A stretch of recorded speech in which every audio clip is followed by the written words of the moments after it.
तो क्या हाल है प्यारे विद्यार्थियों, मैं आज आपके लिए लेके आया हूँ कोणों के उसी क्रम में रेखीय युग्म, जिसको इंग्लिश में लीनियर पेयर भी कहा जाता है। वो अलग अलग डायग्राम्स के अंदर अलग अलग यूज होता है। जैसे दो रेखाओं के अंदर इस टाइप से, ठीक है, त्रिभुज, और ये चतुर्भुज के अंदर है। देखो आज इसका इस्तेमाल करना हम सीखते हैं। कोणों का यही क्रम जारी रखते हैं रेखीय युग्म लीनियर पेयर के साथ।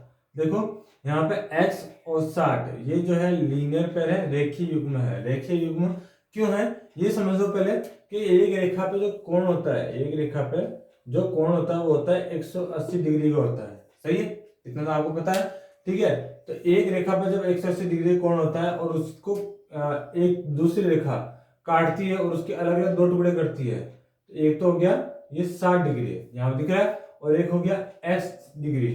तो यहाँ पे देखो भले ही इसके दो टुकड़े हो गए, लेकिन इनका योग जो है वापस 180 आना चाहिए, क्योंकि ये दोनों टुकड़े 180 डिग्री की कोण के ही दो टुकड़े हैं।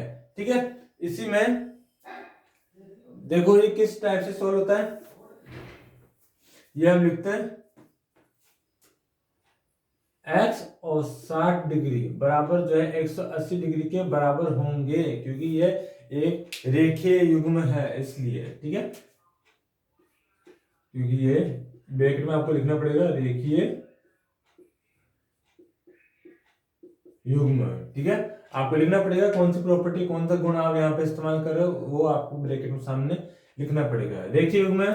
देखो x का मान निकालने के लिए 180 में 60 जो माइनस होगा, 60 माइनस हो गया तो x का मान क्या आ जाएगा 120 डिग्री। समझ में आया।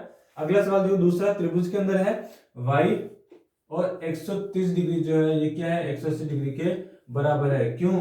क्योंकि ये है रेखीय युग्म। क्या है ये? रेखीय युग्म है।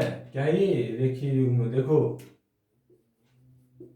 फिर y का मान निकालने के लिए 180 में से 130 जो है माइनस करना पड़ेगा, और y बराबर क्या आ जाएगा 180 में से 130 माइनस करूंगा तो 50 डिग्री।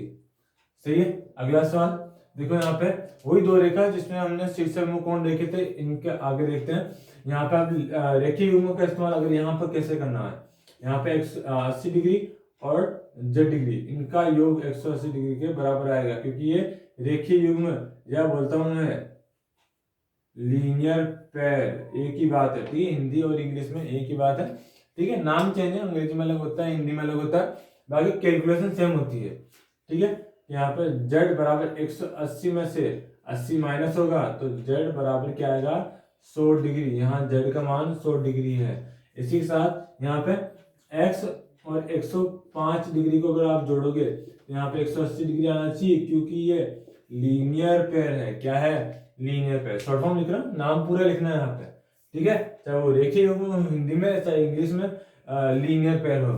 देखो x का मान निकालने के लिए 180 में से 105 माइनस करना पड़ेगा, तो 180 से 105 माइनस करेंगे तो कितना आएगा 75 डिग्री कोण। ठीक है, यहाँ पे x का मान आ गया 75 डिग्री कोण। उम्मीद है आज के सवाल आपको समझ में आए होंगे। कोणों के इसी क्रम में हम आगे चलेंगे, जिसमें हमने इससे पहले हमने सीखा था शीर्षक कोण, ये रेखीय युग्म, इसके बाद हम सीखेंगे समांतर रेखाएं। उम्मीद है आज की वीडियो आपको पसंद आई होगी। अगर वीडियो पसंद आई तो प्लीज वीडियो को लाइक और चैनल को सब्सक्राइब कर दीजिए। धन्यवाद।